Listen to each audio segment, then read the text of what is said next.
You don't need to become a better interpreter. What you do need to do is to stop shrinking. And if that landed somewhere in your chest just now, what I just said, then this video is exactly where you need to be, right? And I really want to tell you something that I have discovered after 20 years working in as an interpreter and years of alongside other interpreters, right? The people I was working with, including myself, right, do not have a knowledge problem. We knew exactly what to do. We've had the training, we've had the qualification, and we've had the experience, sis. And yet, fear kept showing up. Self doubt kept showing up, right? The old stories kept showing up. And it was getting in the way of everything we had worked so hard to build. And I kept watching interpreters, capable ones, qualified, committed interpreters shrink in the exact rooms that they have earned the right to be in. And it's not because they couldn't do the work, because something underneath the work had been hasn't been addressed. So I started asking a different question. Not how do I help other interpreters better, but how do I help interpreters see themselves differently? Because I had learned something important, and you can't outskill an identity problem, right? You cannot qualify your way into confidence. Neither can you train your nervous system to feel safe. And by adding more letters after your name doesn't change anything. The work that changes everything is not an external thing, it is an internal thing. And that's what the power code was built from, right? And you might want to question, okay, what's the power code? The power code is a framework. It is a process of remembering who you are and repeatedly like practicing the person you are choosing to become. And it is built on one core principle, and that is awareness plus repetition equals identity, not motivation, not inspiration, not one powerful moment that changed everything. Awareness. And then plus the repetition equals identity. And it has 5 steps to it. And each one gets built on the last one. And each one is doing something specific. And the steps before one, that you just can't do alone, right? So let me walk you through them, what I the framework that I've created. The first one is P, the perception. And this is the first step, right? Seeing differently. And this is where everything begins, right? Because before you change what you do, you have to shift how you see it, right? Like how you see yourself, how you see the room, how you are walking into it, how you see the people in it, how you see what is possible for you. And most interpreters I work with, they're not struggling because they lack skill. They are struggling because of the stories they are telling themselves while they are using it. They're judging, oh, like to say things, oh, they're judging me. Oh, I'm not good enough to be in this room, right? Oh, everyone else gets it. Everyone's figured it out. I'm still like struggling here. I'm the only one that feels this way, right? Those are not facts. Those are just interpretation. And those interpretation that's where information begins, right? So the perception steps ask these questions. What is the story I am telling myself right now? Right? You get to see that. Is this facts or is this just me? This is my interpretation of what's going on. And what would the version of me I am becoming believe instead? And that shifts the perception, right? So that's the opener. That's the thing that's like sets it out. And then in the power, the next word we'll talk about or focus on is ownership. Is the second step is ownership, choosing differently. And this is where you claim the identity you are stepping into fully, unapologetically, without waiting for someone else to confirm it first, right? Because here is what I see happening over and over again with interpreters. They wait.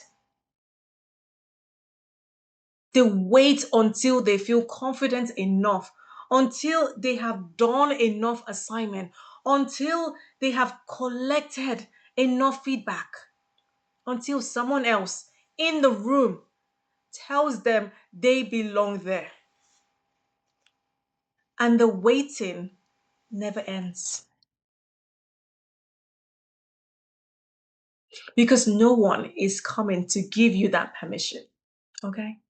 Ownership means moving from, I hope I'm that kind of interpreter who trusts themselves. No, we're owning it. It becomes, I am becoming the kind of interpreter who trusts themselves. That's ownership. And this is the moment. Not when I feel ready. Now. We're owning it now. We're owning our voices. You own your voice. You own your mistakes. You own your successes. You stop waiting for permission that was always yours to give. It was yours. So we then go on to W, the rewiring, right? This is the third step. Now we're thinking differently. And this is where the neuroscience steps into this. Because here is what most people don't understand, right? About confidence and self doubt. You want to know? Your brain not just responds to information, it responds to the repeated experience. That's what it focuses on. And what that means is you cannot think your way out to a new identity. You have to wire your way into one. Through what? Repetition. Through visualization. Through the identity statement said out loud until your nervous system starts to believe them. True pattern interrupts. Even when the old thoughts fires, they keep like, no, no, true journaling, and that builds the evidence for the story you are now choosing through your emotional regulation. So that your body learns that we're safe here. The room, we're safe here. We rewind the steps is not about positive thinking. It's about deliberate rewiring, giving your brain new experiences to respond to until the new responses become automatic, right? Until the new identity becomes your default setting. And then in the power code, the next word is E for embodiment. The fourth step, right, is embodiment. We now start acting differently because knowledge isn't enough. Understanding is not enough either, right? You do not become confident by understanding confidence. Mm-mm. You become confident by practicing it, right? Before you feel ready. And this is the step that most people skip. They wait until that, they wait till that until no work is done. No, until you feel solid enough, right? Or they wait till the doubt has quietly completed, and then they act. That's not what we're doing. That's not what acts. That's not the work that internal work requires. Do you know what it is? It's taking that booking even when your nervous system is like, ooh, it's asks you even when your voice shakes. Charging the rate you deserve even when you feel uncomfortable asking. Saying no to, oh, it is not right for you. Even when people pleasing is hard. Embodiment is where the belief comes before the behavior, right? And the behavior repeated over time becomes the identity. And then we go into the R, which is now the reinforcement, right? And that's the fifth step. Because what it is that we repeat it until it is who we are. And this is a step that locks everything in because transformation is not in the moment, it's a muscle. And muscles need repetition, they need reflection and celebration. Celebration is not optional here. We have to celebrate every single thing because your brain pays attention. And what gets rewarded when you celebrate a win, even if it's a small thing, you are telling your nervous system this is safe. This is what repeating. Let's do this again. That's what we're telling. So small wins become proof, becomes evidence.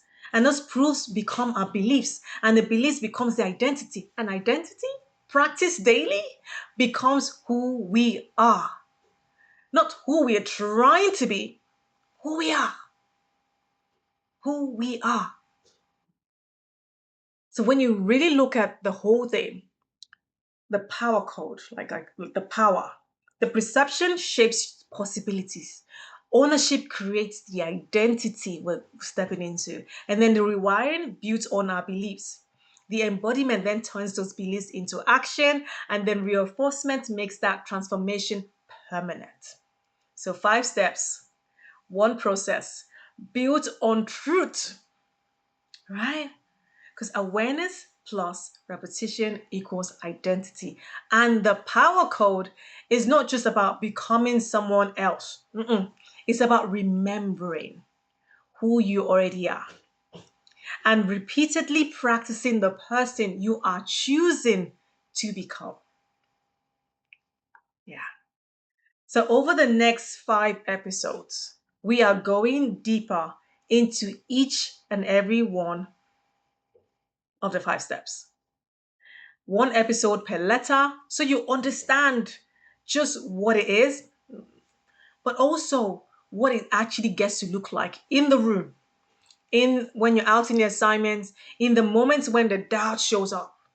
And how do you get to decide who you are going to be? So we get to start with the letter P for perception, and it will be linked up in the description box below. And if you want to find out more, which pattern is currently having that biggest impact in how you show up right now, the free identity audit. Also in the description box, it takes about what 10 minutes to do, and it will show you exactly where your next level of growth is waiting, right? And if you are ready to do the work properly and not alone, then the identity research for interpreter is open for the waiting list is open to join. And that as well will be in the link below in the description. Yeah, because your voice matter. It has always has. And it is time to use it. I am Nene. We do this every single day. And I'll see you tomorrow. Bye for now.